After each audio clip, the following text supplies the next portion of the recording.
O Evangelho segundo o Espiritismo. Lido e escrito. Capítulo 27. Pedi e obtereis. Qualidades da prece. Eficácia da prece.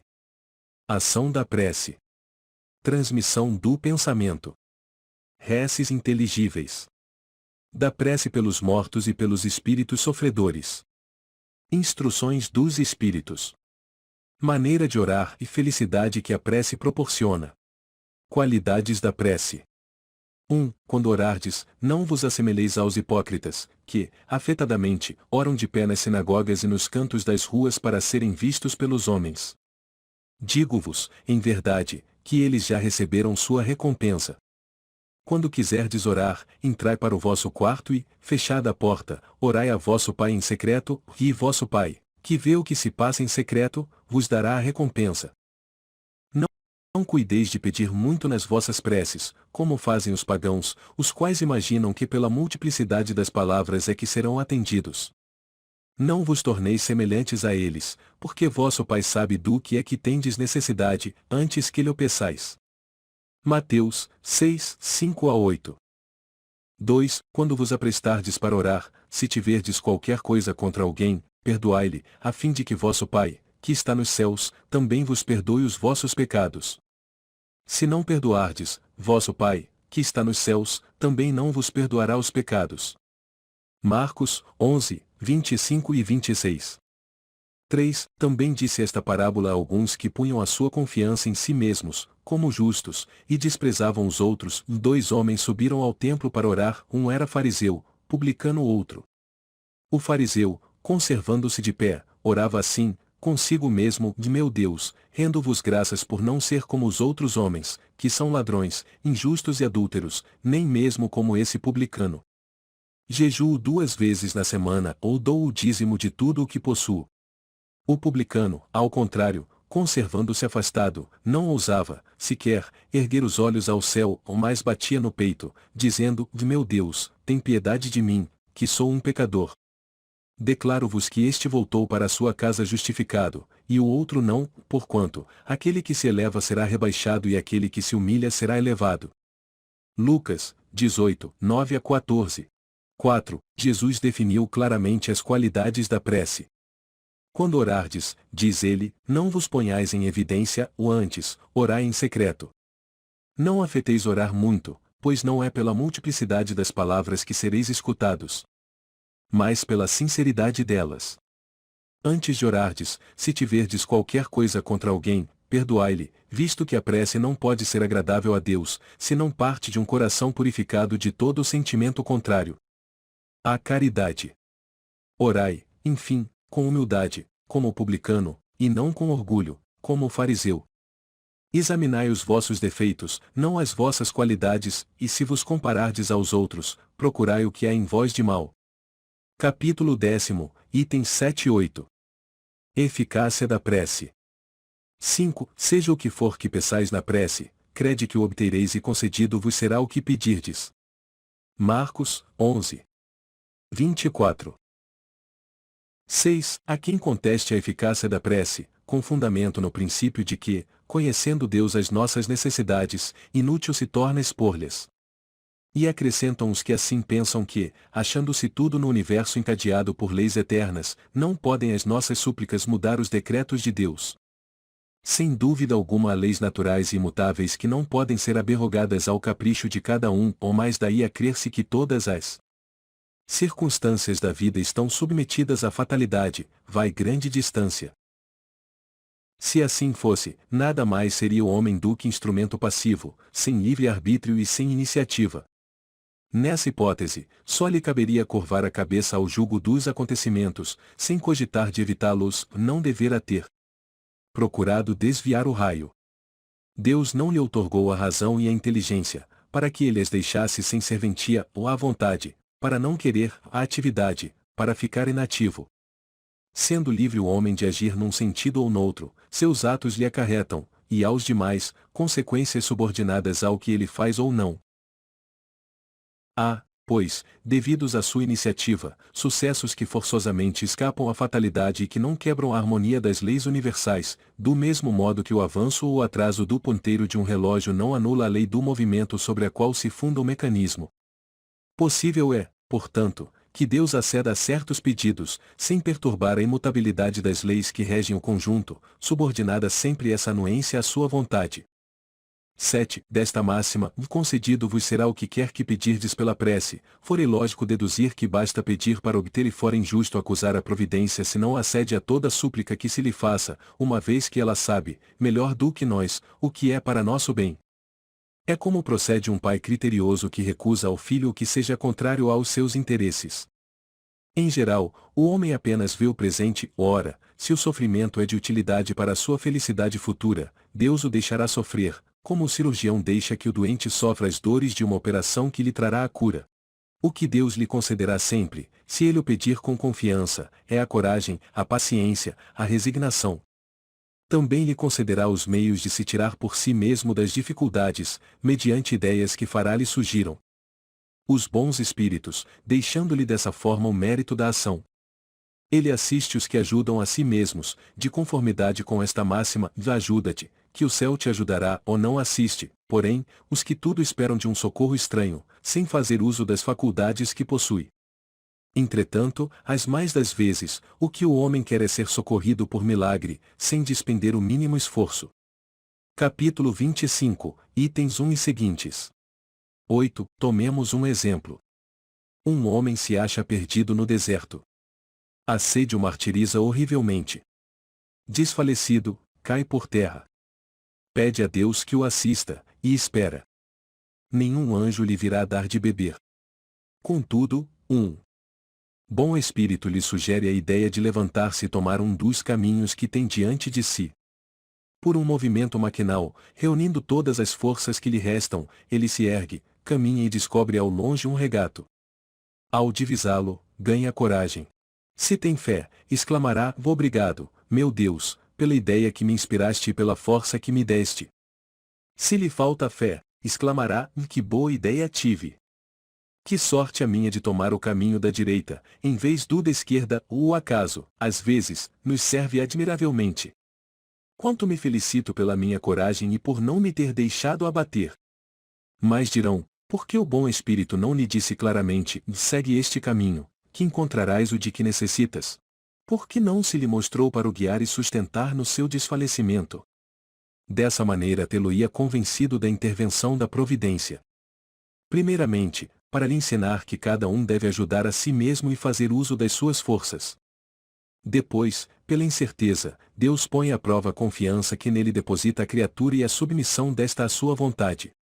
Aquele homem estava na situação de uma criança que cai e que, dando com alguém, se põe a gritar e fica à espera de que a venham levantar, se não vê pessoa alguma, faz esforços e se ergue sozinha. Se o anjo que acompanhou Tobias lhe houvera dito: sou enviado por Deus para te guiar na tua viagem e te preservar de todo perigo, nenhum mérito teria tido Tobias. Fiando-se no seu companheiro, nem sequer de pensar teria precisado. Essa a razão por que o anjo só se deu a conhecer ao regressarem. Ação da prece. Transmissão do pensamento. 9. A prece é uma invocação, mediante a qual o homem entra, pelo pensamento, em comunicação com o ser a quem se dirige. Pode ter por objeto um pedido, um agradecimento, ou uma glorificação. Podemos orar por nós mesmos ou por outrem, pelos vivos ou pelos mortos. As preces feitas a Deus escutam-nas os espíritos incumbidos da execução de suas vontades, as que se dirigem aos bons espíritos são reportadas a Deus. Quando alguém ora a outros seres que não a Deus, fala recorrendo a intermediários, a intercessores, porquanto nada sucede sem a vontade de Deus. 10. O Espiritismo torna compreensível a ação da prece, explicando o modo de transmissão do pensamento, quer no caso em que o ser a quem oramos acuda ao nosso apelo, quer no em que apenas lhe chegue o nosso pensamento. Para aprendermos o que ocorre em tal circunstância, precisamos conceber mergulhados no fluido universal, que ocupa o espaço, todos os seres, encarnados e desencarnados, tal qual nos achamos, neste mundo, dentro da atmosfera. Esse fluido recebe da vontade uma impulsão, ele é o veículo do pensamento, como o ar o é do som, com a Diferença de que as vibrações do ar são circunscritas, ao passo que as do fluido universal se estendem ao infinito. Dirigido, pois, o pensamento para um ser qualquer, na Terra ou no espaço, de encarnado para desencarnado, ou vice-versa, uma corrente fluídica se estabelece entre um e outro, transmitindo de um ao outro o pensamento, como o ar transmite o som. A energia da corrente guarda proporção com a do pensamento e da vontade. É assim que os espíritos ouvem a prece que lhes é dirigida, qualquer que seja o lugar onde se encontrem, é assim que os espíritos se comunicam entre si, que nos transmitem suas inspirações, que relações se estabelecem à distância entre encarnados. Essa explicação vai, sobretudo, com vistas aos que não compreendem a utilidade da prece puramente mística. Não tem por fim materializar a prece, mas tornar-lhe inteligíveis os efeitos, mostrando que pode exercer ação direta e efetiva. Nem por isso deixa essa ação de estar subordinada à vontade de Deus, juiz supremo em todas as coisas, único apto a torná-la eficaz. 11. Pela prece, obtém o homem o concurso dos bons espíritos que acorrem a sustentá-lo em suas boas resoluções e a inspirar-lhe ideias sãs. Ele adquire, desse modo, a força moral necessária a vencer as dificuldades e a volver ao caminho reto, se deste se afastou. Por esse meio, pode também desviar de si os males que atrairia pelas suas próprias faltas. Um homem, por exemplo, vê arruinada a sua saúde, em consequência de excessos a que se entregou, e arrasta, até o termo de seus dias, uma vida de sofrimento, terá ele o direito de queixar-se, se não obtiver a cura que deseja? Não, pois que houvera podido encontrar na prece a força de resistir às tentações. 12. Se em duas partes se dividirem os males da vida, uma constituída dos que o homem não pode evitar e a outra das tribulações de que ele se constituiu a causa primária, pela sua incúria ou por seus excessos, capítulo 5, item 4, ver-se-á que a segunda, em quantidade, excede de muito a primeira. Faz-se, portanto, evidente que o homem é o autor da maior parte das suas aflições, as quais se pouparia, se sempre obrasse com sabedoria e prudência. Não menos certo é que todas essas misérias resultam das nossas infrações às leis de Deus e que, se as observássemos pontualmente, seríamos inteiramente ditosos.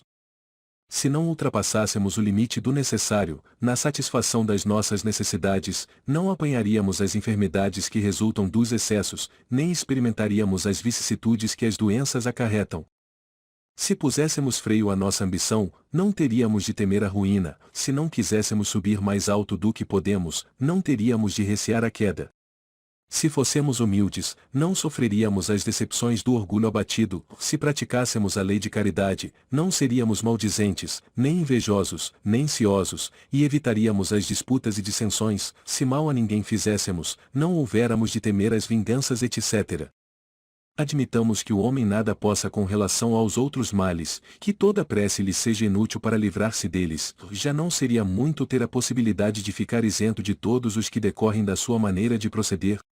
Ora, aqui, facilmente se concebe a ação da prece, visto ter por efeito atrair a salutar inspiração dos espíritos bons, granjear deles força para resistir aos maus pensamentos, cuja realização nos pode ser funesta. Nesse caso, o que eles fazem não é afastar de nós o mal, porém, sim, desviar-nos do mau pensamento que nos pode causar dano. Eles em nada obstam ao cumprimento dos decretos de Deus, nem suspendem o curso das leis da natureza, apenas evitam que as infrinjamos, dirigindo o nosso livre-arbítrio. Agem, contudo, à nossa revelia, de maneira imperceptível, para nos não subjugar à vontade. O homem se acha então na posição de um que solicita bons conselhos e os põe em prática, mas conservando a liberdade de segui-los ou não. Quer Deus que seja assim, para que aquele tenha a responsabilidade dos seus atos e o mérito da escolha entre o bem e o mal. É isso que o homem pode estar sempre certo de receber, se o pedir com fervor, sendo, pois, a isso que se podem, sobretudo, aplicar estas palavras, pedi e obtereis. Mesmo com sua eficácia reduzida a essas proporções, já não traria a prece resultados imensos? Ao Espiritismo fora reservado provar-nos a sua ação, com nos revelar as relações existentes entre o mundo corpóreo e o mundo espiritual.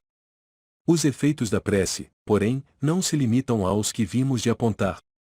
Recomendam-na todos os espíritos. Renunciar alguém à prece é negar a bondade de Deus, é recusar, para si, a sua assistência e, para com os outros, abrir mão do bem que lhes pode fazer. 13. Acedendo ao pedido que se lhe faz, Deus muitas vezes objetiva recompensar a intenção, o devotamento e a fé daquele que ora. Daí decorre que a prece do homem de bem tem mais merecimento aos olhos de Deus e sempre mais eficácia, porquanto o homem vicioso e mau não pode orar com o fervor e a confiança que somente nascem do sentimento da verdadeira piedade.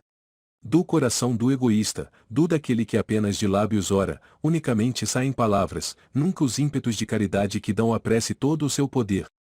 Tão claramente isso se compreende que, por um movimento instintivo, quem se quer recomendar as preces de outrem falo de preferência as daqueles cujo proceder, sente-se, há de ser mais agradável a Deus, pois que são mais prontamente ouvidos. 14. Por exercer a prece uma como ação magnética, poder-se-ia supor que o seu efeito depende da força fluídica. Assim, entretanto, não o é, exercendo sobre os homens essa ação, os espíritos, sendo preciso, suprem a insuficiência daquele que ora, ou agindo diretamente em seu nome, ou dando-lhe momentaneamente uma força excepcional, quando julgam digno dessa graça, ou que ela lhe pode ser proveitosa. O homem que não se considere suficientemente bom para exercer salutar influência não deve por isso abster-se de orar a bem de outrem, com a ideia de que não é digno de ser escutado. A consciência da sua inferioridade constitui uma prova de humildade, grata sempre a Deus, que leva em conta a intenção caridosa que o anima. Seu fervor e sua confiança são um primeiro passo para a sua conversão ao bem, conversão que os espíritos bons se sentem ditosos em incentivar.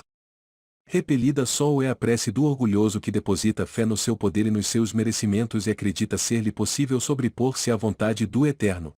15. Está no pensamento o poder da prece, que por nada depende nem das palavras, nem do lugar, nem do momento em que seja feita. Pode-se, portanto, orar em toda parte e a qualquer hora, a sós ou em comum. A influência do lugar ou do tempo só se faz sentir nas circunstâncias que favoreçam o recolhimento. A prece em comum tem ação mais poderosa, quando todos os que oram se associam de coração a um mesmo pensamento e colimam um mesmo objetivo, porquanto é como se muitos clamassem juntos e em uníssono. Mas que importa seja grande o número de pessoas reunidas para orar, se cada uma atua isoladamente por conta própria? 100 pessoas juntas podem orar como egoístas, enquanto 2 ou 3, ligadas por uma mesma aspiração, oram quais verdadeiros irmãos em Deus, e mais força terá a prece que lhe dirijam do que a das 100 outras. Capítulo 28, itens 4 e 5. Preces inteligíveis. 16. Se eu não entender o que significam as palavras, serei um bárbaro para aquele a quem falo e aquele que me fala será para mim um bárbaro. Se oro numa língua que não entendo, meu coração ora, mas a minha inteligência não colhe fruto. Se louvais a Deus apenas de coração, como é que um homem do número daqueles que só entendem a sua própria língua responderá amém no fim da vossa ação de graças, uma vez que ele não entende o que dizeis? Não é que a vossa ação não seja boa, mas os outros não se edificam com ela.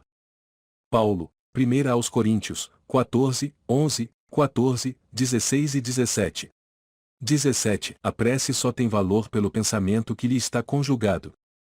Ora, é impossível conjugar um pensamento qualquer ao que se não compreende, porquanto o que não se compreende não pode tocar o coração. Para a imensa maioria das criaturas, as preces feitas numa língua que elas não entendem não passam de amálgamas de palavras que nada dizem ao espírito. Para que a prece toque, preciso se torna que cada palavra desperte uma ideia e, desde que não seja entendida, nenhuma ideia poderá despertar. Será dita como simples fórmula, cuja virtude dependerá do maior ou menor número de vezes que a repitam. Muitos oram por dever, ou alguns, mesmo, por obediência aos usos, pelo que se julgam quites, desde que tenham dito uma oração determinado número de vezes e em tal ou tal ordem. Deus vê o que se passa no fundo dos corações, lê o pensamento e percebe a sinceridade. Julgá-lo, pois, mais sensível à forma do que ao fundo é rebaixá-lo. Capítulo 28, item 2. Da prece pelos mortos e pelos espíritos sofredores. 18. Os espíritos sofredores reclamam preces e estas lhes são proveitosas, porque, verificando que a quem neles pense, menos abandonados se sentem, menos infelizes. Entretanto, a prece tem sobre eles ação mais direta, reanima-os, incute-lhes o desejo de se elevarem pelo arrependimento e pela reparação e, possivelmente, desvia-lhes do mal o pensamento.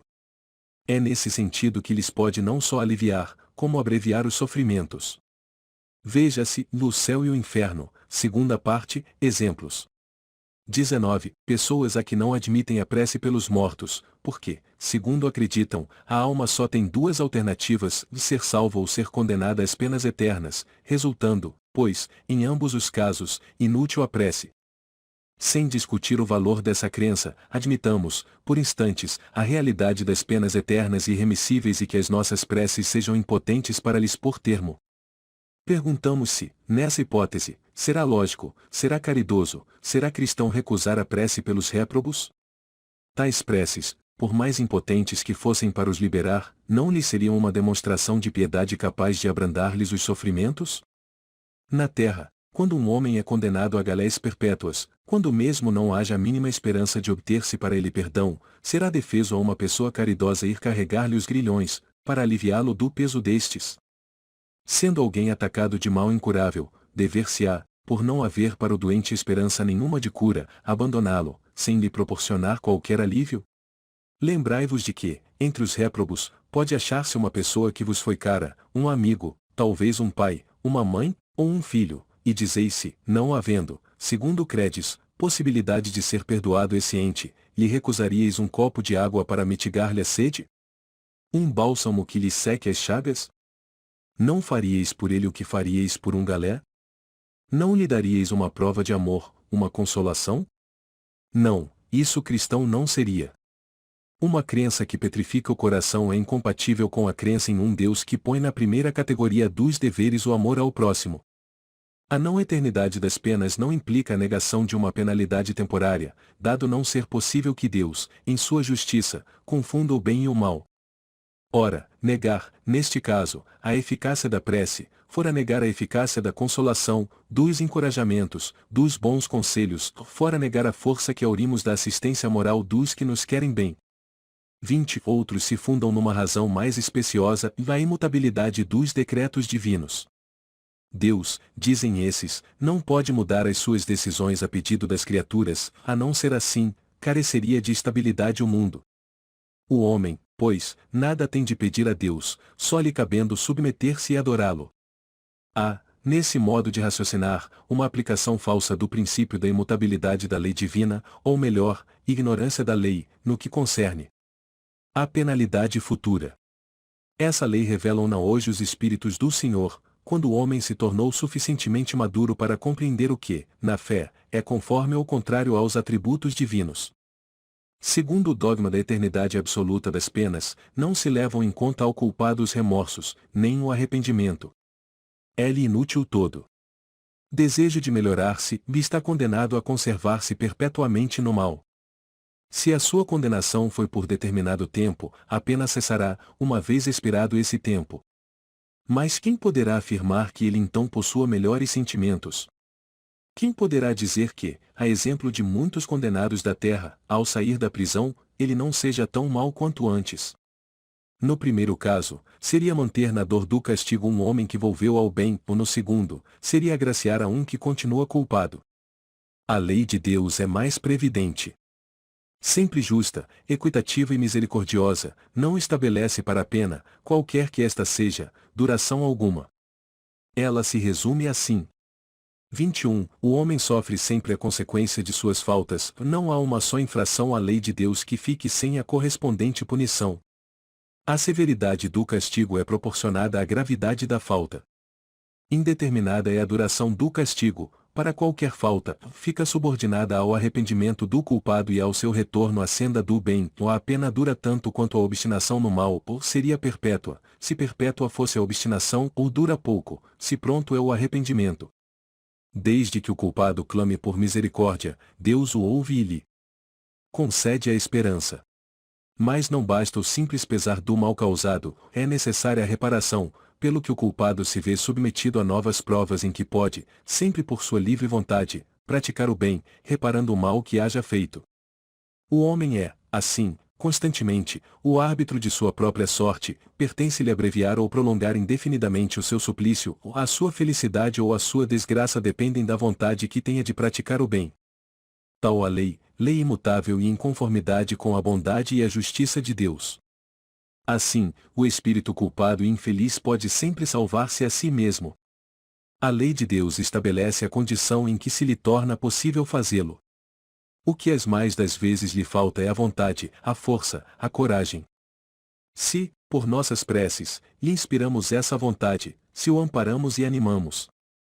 Se, pelos nossos conselhos, lhe damos as luzes de que carece, em lugar de pedirmos a Deus que derrogue a sua lei, tornamo-nos instrumentos da execução de outra lei, também sua, a de amor e de caridade, execução em que, desse modo, ele nos permite participar, dando nós mesmos, com isso, uma prova de caridade. Veja-se o céu e o inferno, primeira parte, caps 4ª, 7ª, 8ª. Instruções dos Espíritos. Maneira de orar. 22. O dever primordial de toda criatura humana, o primeiro ato que deve assinalar a sua volta à vida ativa de cada dia, é a prece. Quase todos vós orais, mas quão poucos são os que sabem orar. Que importam ao Senhor. As frases que maquinalmente articulais umas às outras, fazendo disso um hábito, um dever que cumpris e que vos pesa como qualquer dever? A prece do cristão, do espírita, seja qual for o culto, deve ele dizê-la logo que o espírito haja retomado o jugo da carne, ou deve elevar-se aos pés da majestade divina com humildade, com profundeza, num ímpeto de reconhecimento por todos os benefícios recebidos até aquele dia, pela noite transcorrida e durante a qual lhe foi permitido, ainda que sem consciência disso, ir ter com os seus amigos, com os seus guias, para orir, no contato com eles, mais força e perseverança.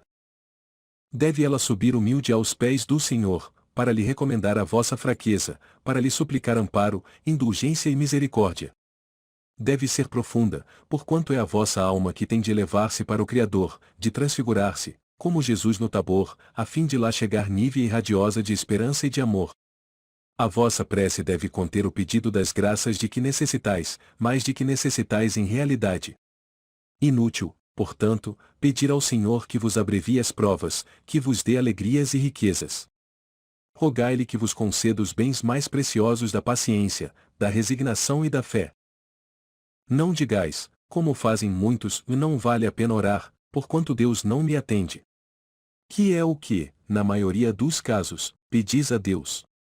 Já vos tendes lembrado de pedir-lhe a vossa melhoria moral? Oh! Não, ou bem poucas vezes o tendes feito.